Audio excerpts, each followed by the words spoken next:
Po ay lumaki kami ng walang nanay. Kalapang nanay dahil nagkahiwalay po yung ating mga ulam. Ilan ko po noon ay 5 years old pa ako nung nagkahiwalay kami. At pagkatapos, pumunta kami ng Maynila at yung aking ama ay nagkaroon po ng panibagong asawa doon. Nagkaroon din siya ng 3 anak doon na lalaki doon. At yung una namin po, yung papa po namin ay pinag-pray namin doon pa. Kasi meron kami isang kapatid doon na babae, Alma rin yung pangalan. At pinag-pray namin, sana ay habang buhay pa kami ay kami po ay pagtagpuin ng ating Panginoon. So, at ito po nakaraan, i-shortcut ko na lang po. Kasi po, yung ating time, no, video ka na tayo. Shortcut ko na lang po. Ito isang araw po, ito pong si Toto, yung bunso ko namin, ay na-research nila. Kasi yung pangalan ni Toto noon ay Rene Zacarias Oswego. Yung pangalan po ng papa namin ay Zacarias. Pero naging middle name ni Toto Zacarias kasi Zacarias po apelido ni Erna. No? At nung makita nila daw Zacarias Oswego, nag-chat kay Toto at mabuti si Toto siguro na-accept niya, nga pala yun. At nung nakakilala sila, nagtanong-tanong, o sino yung papa mo, sino, kilala mo ba yung si Rodolfo, no? At doon na nagkakon sila. At nung kanya ka Toto, sabi niya, ay mamaya uwi ako sa bahay at kayo lang magkausap. So nung nagkausap-usap kami na, yung kapatid namin bulsong babae, si Alma, no? Kaya nga, matagal na nawala yun, kaya Alma yung pinangalan ko sa kanya para hindi po mawala yung kapatid namin babae. So, nung nakausap kami, hindi na kami nakaintindihan kasi puro lang iyak yung kanyang pakipag-usap sa akin. Puro siya iyak. At sabi niya, maraming nagpapasalamat talaga sa Panginoon dahil nagkaroon kami ng communication. Tapos, nakausap ko rin yung mama namin. Yung mama namin buhay pa pala. No? Buhay pa po siya. Sa loob po ng 55 years na nagkahiwalay kami. Hindi kami nagkikita-kita. First time, ito lang po nakaraan araw lang. No, yan doon po. Yun po yung nangyari doon. So, nung nag-usap kami ng mama ko, hindi kami makaintindihan. Kasi puro na lang iyak yung kanyang ginawa. Puro iyak na lang yung ginawa. Yan. At yun, simula doon, kami lahat na magkakapatid, kapatid namin sa ibang nanay, kapatid namin sa tulay namin nanay, lahat kami nagkaroon kami ng group shot. No? At yung kapatid namin sa Lanao del Norte, si Max, sila po yung unang nakakita na sa Davao ngayon si Max, yung kapatid namin. Nagpunta siya ng Cagayan, tapos sinundo siya ng kapatid namin babae, yung bunso namin. Pagkatapos, isinama sila doon sa Davao. At kagabi, wala na kami ibang ginawa, kundi puro lang kami video call. Yung kapatid namin sa ibang bansa, si Eduardo. Tapos, yung mga kapatid namin sa Davao.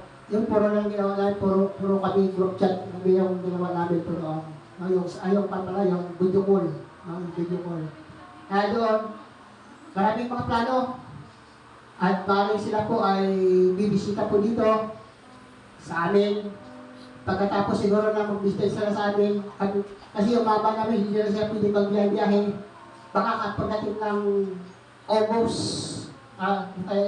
yung first time naman. Pagkakon siguro, baka rin po ay magbibisita rin po kami sa Davao. So yun po yung aming pinapasalamatan sa Panginoon. Kaya, ako po talaga nagpapasalamat sa Panginoon na yung panalangin po natin ay isang napakabisa para po ito po ay bigyan katulunan ng ating Panginoon. No? Yung mga kapatid namin sa ibang nanay sa Manila, halos 40 years din kami hindi nakita. No, 40 years din. Pero nung time na yun, dahil din sa cellphone, sino nga yung unang nakakonsentrate sa kanila? Si Val. Yung aming pinsan si Kuya Boy, Marcelino, Lusuigro doon sa Puerto. Kasi po yung time na yun, nung ako pumunta ng Calapalaguna, sumakay ako ng barko, siyempre pag may barko kami ticket ka. Yung guardia po doon, nabasa niya, Los Negro, sabi niya sa akin, Brad, sabi niya may kapilido ka dito yung amin na, ito, yung pinakabataas nila. Station commander. Station Commander ng PBA. Yun. Ay, binawali-wala ko lang yun kasi nagpapadali ako, baka iwanan ako ng barko. Pag uwi ko doon, sinabi ko sa kapatid ko sa Puerto, sabi ko, meron pala kayong apelido dyan, Lusuegro. Tapos ang nangyari, nung nanonood sila ng balita sa TV, na-interview yun siya, si Marcelino Lusuegro. At nung malaman nila, yun sila ni yung kapatid ko, pupunta sila doon at sila nagkakilala. Yun pala, pamangkin din ng papa ko yun. Yung si Marcelino. Kaya yun na yan.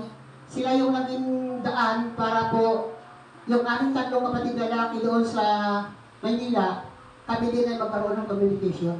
Kasi nagtanong sa kanya, kung kilala mo ba ito yung si Zacarias Lusuegro, ito yung mga pangalan namin. Sabi niya, oo, nagkakita na kami dito. Yun. Tapos binigay yung number namin doon sa kanya. Yun. At nung ibigay niya yung number, nagkausap din kami. Yun, medyo may kunting pagsisisi sa amin, bakit daw namin siniliwan. Ay sabi ko, hindi nyo alam kung ano yung karanasan namin. Yung hirap na dinanas namin. So yung time na yun. At pumunta kami doon, pinapunta kami, nakita-kita kami doon sa Maynila. No? At salamat naman sa Panginoon kasi mas maganda yung kalagayan ng buhay nila kaysa sa amin. Kasi po sila ay sa abroad po sila. No? Kaya, nung pumunta kami doon, wala kami ibang ginawa ko, nag-banding, mga magkakapatid. Hanggang sa hindi ko sukat akalain, makarating kami ng Baguio City yung sa time na yun. No? Kaya, napakabuti po talaga ng Panginoon, no? sa buhay natin. Kaya kung patuloy lang tayo talaga na andun po yung ating tiwala sa Kanya, alam ko na ang anuman yung ating papanalangin, ay bibigyan po ito ng katugunan ng ating Panginoon. Kaya mahaba po ito. May kapatid ka pa bang? Malin ang pangalan. Oo. Meron pa pala kami isang kapatid babae. Nung pala yung aking mama pala, nung nagkahiwalay sila, buntis pala yung mama ko na babae. Ang alam ko lang, yung bunso na nila yung si Alma na yun, yun pala mayroon pang isa. Ayun. Ngayon, puro na, malaki na, may mapamilya na rin sila doon. Kaya yun, nung magkakakulan kami, nagkaiyakan, yung panahon na yun, masaya na, yung kanya-kanya ng plano, kanya. No, so, mga kapatid namin galing sa ibang bansa, pag-uwi nila dito, baka December, baka sila po ay makapagbisita dito sa amin. At nagtatanong sila, sabi nila, saan ba pwedeng video natin kung mahal sa Kaliman? Sabi ko dito na tayo sa Vicente. Kasi para gusto nyo ng mga gandang talawin ay makikita nyo dito sa Palawan, sa Vicente Norte. So yun. Kami, tagal namin usapan. No? Ibig na makapag-review ako ulit sa mga mensahe para na-focus na ako doon sa kwentuhan para hindi na maputol-putol yung aming makwentuhan. Kaya yun lang ang pinapasalamatan. No? So, praise God, puri ng Diyos. At sana po ay loobin ni Lord na kami po ay magkakita-kita ng personal sa buhay ng aming mga kapatid. Maging yung mama namin, no? Talagang nakita din namin siya ng buhay pa. Sayang, wala na yung aming ama. No? So, talagang so, yun lang po. Hindi ko na pahabain. Ako nagpapasalamat po sa ating pong Panginoon. Salamat din pala po doon sa mga kapatid natin na nakiisa po sa panalangin kasi din pre-request ko pa doon noon pa ba. At salamat po dahil ang ating pong panalangin ay tinugunan po ng ating Panginoon. Matagal din, kaya nga huwag kayo magsasawa. Kung sabihin ay nanalangin ako, hindi mo tinugunan, hindi po. Ang panalangin po natin. Ilang taon na kami nanalangin? No? Halos mahigit na 3 years bago matinugon ng ating Panginoon. Kaya napakabuti po naman. Okay, salamat po.